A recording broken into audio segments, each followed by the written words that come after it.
Welcome back to the Battery Street Project. I'm Duncan, a construction professional. I'm running this project, and over the last several months we have basically demolished the entire place. It looks like a missile hit it. So that's progress. Welcome to Duncan Builds. Let's get going. We have been remodeling and rehabbing this historic house that you see behind me now. We have just gotten past our first round of inspections, so I'm going to take you through. I'm going to show you what we've gotten done. We're going to talk through some of the things we discovered during the process, and we're going to talk about what's coming up next. Let's take a look. Now, when we first started the remodel of this 120-year-old historic house, it was far from move-in ready and clearly was in desperate need of an update. There was evidence of janky electrical work, there were broken windows, there were missing ceilings, there was this, and also a very creepy murder attic. Now, the first step in any remodel process also happens to be my favorite step, demo day. Demo day. It's a great opportunity to relieve some stress and to begin learning not only about the house and how it was built, but also a little bit about ourselves. Can you tell me, dear God, what has happened here? An accident. I've got some toilet paper in the truck. We'll get you sorted out. Another cool thing that we found. I'm gonna get over there without stepping on any nails if I can.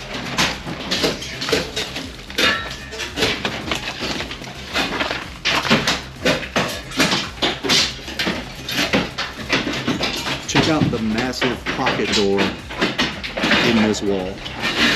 We're gonna see if we can't get those working again.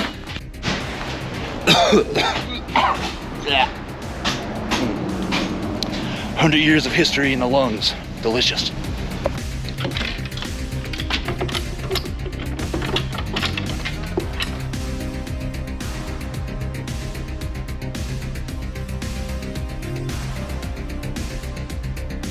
I'm making movie magic in here. All right, it's the end of the third week of traffic. It's the end of the third week of demo here at the Battery Street Project. Should be pretty much done at this point and ready to roll into framing. Let's go inside and check it out. Dumpsters aren't too bad.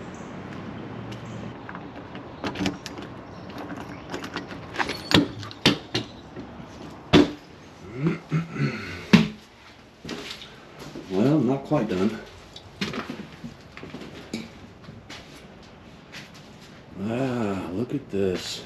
Now, we have made efforts to preserve all the historic trim, and that is being stored in a very safe, very secure, climate-controlled facility. So at this point, you might be wondering why we stripped all the plaster and lath off the wall. It wasn't in terrible shape in most places and probably could have been repaired. Well, the answer to that is because we have to bring this entire house up to code. So, this house had old knob and tube wiring in it. It had old, outdated plumbing. And of course, the heat and air system was garbage, extremely outdated. So all that has to come out. And in order for the guys to be able to run new plumbing in the wall, new wiring in the wall, all the duct work that they need to do, they really just need to have this opened up. This also affords us the opportunity to give this house some proper insulation, which you can see this is an exterior wall here, and you can see this is just the original wood siding, and beyond that there's vinyl siding. So there was no insulation here. So we'll be able to increase the efficiency of this house significantly just by opening it up and making these changes. Now, one of the things we found is these really cool 10-foot tall pocket doors that someone just sealed in the wall. Yay! And the hardware is restored as well. These doors are awesome. Yeah. With the demo complete and the structural elements of the home exposed, we can now inspect those and discover things that might need our attention. And I assure you, there were some discoveries, including the way the rear porch had been enclosed. This was not done anywhere near to code. This is an interior wall made of pressboard, and the exterior wall has absolutely no sheathing. You can see the 2x4 framing structure. That is not cash money. We also found broken structural members in several places, including this floor joist. Yeah, this was the bathroom, and before that, this was likely a back porch. As you can see, we've got a wall of windows here. How fascinating is that? We also discovered severe fire damage in the kitchen and above the foyer. And this floor literally burnt off. They're not gonna let this joist, but it doesn't matter, because these all have to be 2x12s in order to carry the weight of the bathroom. Pro tip. Plywood does not do this. No, that's not good, that's bad. Do not do that.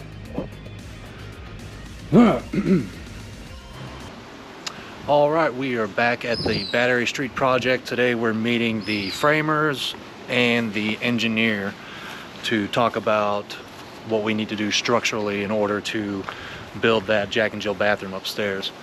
So, looks like no one's kicked in any doors or broken any windows over the weekend, so that's good. All right, so what we want to do is put a bathroom upstairs that is going to have, let's go upstairs, it's easy to see it from there, then come down here and understand.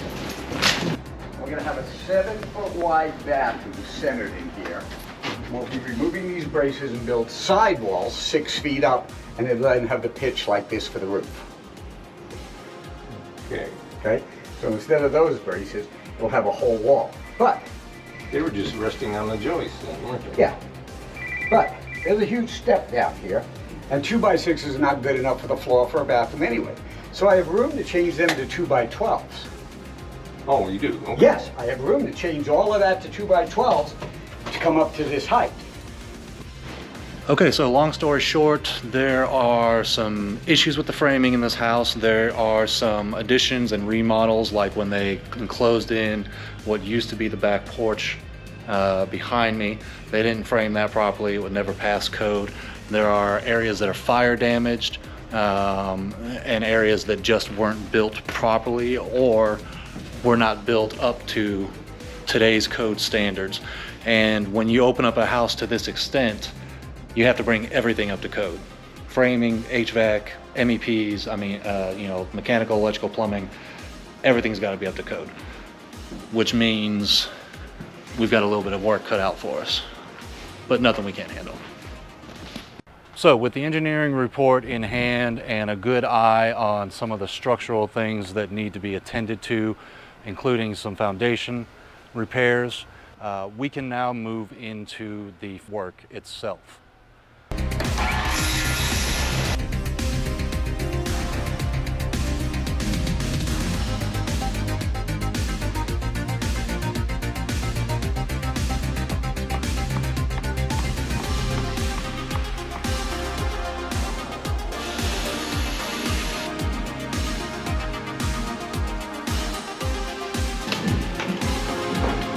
What's going on, fellas? Alright. You want to say something to the kids at home? Y'all stay in school. Or you end up like all us. Well, today is a monumental day because framing is complete and MEP rough-ins is about to start happening in the next week. So I thought this would be a good opportunity to walk through, show everything that we had to do with the framing, show how we corrected some of the damage that we found. And so we'll just do this real quick. You can see that throughout we had to do structural blocking. That's a code thing. Any 2x4 wall taller than 10 feet has to have structural blocking, and so we've done that throughout the entire house. You can also see where we removed the original main chimney. We have now turned that into a closet for the foyer. And then if you look up above us, you can see where we have replaced some of the fire damaged wood or sistered up to it. And you can see this entire new ceiling structure was necessary to support the weight of the new bathroom in the attic above us. And you can see we also had to substantially strengthen this wall, as it is now very much a load-bearing wall, including we had to do some new piers and beams below just to make sure that nothing was going to sag or be unsupported. And then as we walk through the house, you can also see we have installed headers above all of the doors and windows. And again, that's to be in compliance with code. Much of the framing was done from this point back in the house. So we enlarged the case opening from the dining room into the hall. We enlarged the case opening into the kitchen. But we had to rebuild this entire wall. You may recall there was fire damage here hidden behind the plaster and lab. We also had to rebuild the entire back porch because it was not level, it was not built to code, the floor was not an even transition into the rest of the home, the roof wasn't up to code, like the whole thing was no bueno. What do you think, Antonio? And of course, as I mentioned earlier, all of the original doors and the transoms are going to be put back into place after we get insulation and drywall done.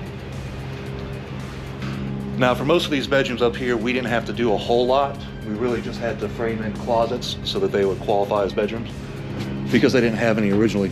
But one of the things that we did have to do is obviously new headers above all the doors, and some of the doors were not sized properly, including this one, so we had to put a new door in there. We have installed collar ties and new roof jacks, and we've also partially decked the attic floor, and that's so that we have a HVAC platform and also a little bit of storage up there. And the biggest change up here was creating the new bathroom. So what we did is we took out the chimney that was here, and that was the one in the main room below, and then we created this diamond-shaped opening so that each bedroom could have a properly sized door. You'll enter into the Jack and Jill bathroom. There'll be some built-in storage on this side, as well as some built-in storage on this side. And then this will be the bathroom, and we will have a tub and a shower here with a lovely skylight above it. We'll have the toilet set here. This will be the vanity, and as you can see,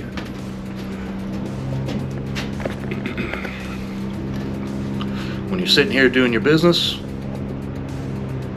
you got a nice view of the tree. Now, I could tell you that I strategically placed this skylight right here, knowing that it would capture that view of the tree and that this was all done intentionally. I could tell you that, and you could believe me if you wanted to. Now, the other thing you can see is that all of these original windows are in varying states of being repaired.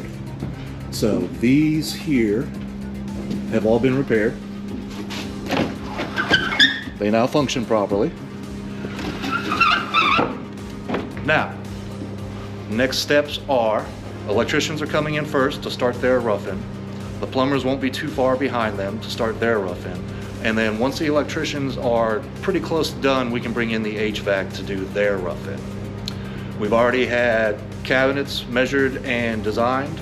And then once all the MEPs are roughed in, we can have our first round of inspections, address anything that comes up from that, and then we can move on to insulating and drywall, and the project will really start to transform. So we've made a whole lot of progress. There's still a long ways to go, but we have finally reached that turning point where all of the major issues with the structure itself have been addressed, and now we can move forward confidently with the finish out.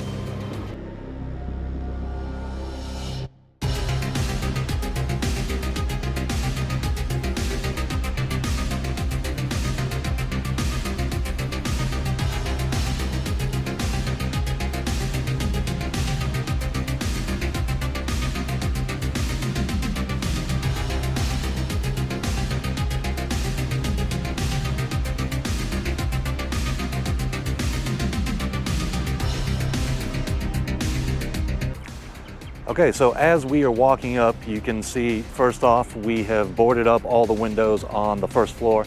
There's a couple reasons for that. One, the historic windows are being repaired, and that's nearly complete at this point. So we needed to protect them after that. The other thing is there's some rowdy kids in the neighborhood who like to break glass. So just to protect the now repaired windows, that's all been covered up. The other thing you'll notice is we have made some repairs to the porch and to some of the other exterior wood elements like these decorative corbels here. These are some of the historical elements of the house that had to be preserved for the tax credits that we mentioned in the last video. Now here at the back of the house, we had to completely remove what was the original enclosed porch, and we had to rebuild it because it was not structurally sound. The foundation walls were not on footers, the structural floor joists and all of that was not shored up properly. The whole thing was in terrible shape. We just had to redo it. And so you can see where we've done a new stem wall underneath. It is now built properly and not going anywhere. This is the new fence that we have put up, and we've done this to create, one, some privacy and some security, but also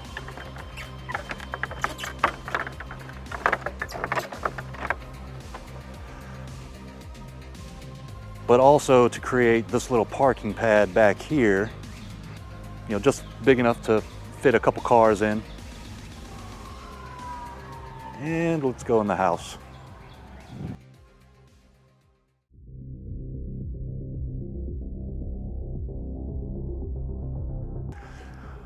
But as you can see, the electricians have come in, they've done their thing, been inspected and passed. The plumbers have come in, they've done their thing, been inspected and passed. HVAC has come in and done their thing, been inspected and passed. We've passed our framing inspection.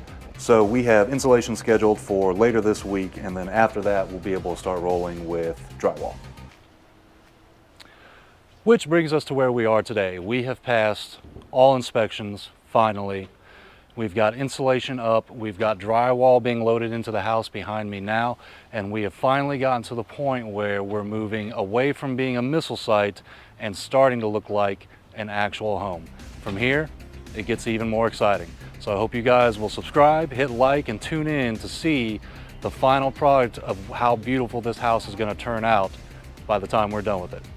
This is Duncan with Duncan Builds. Thanks for watching.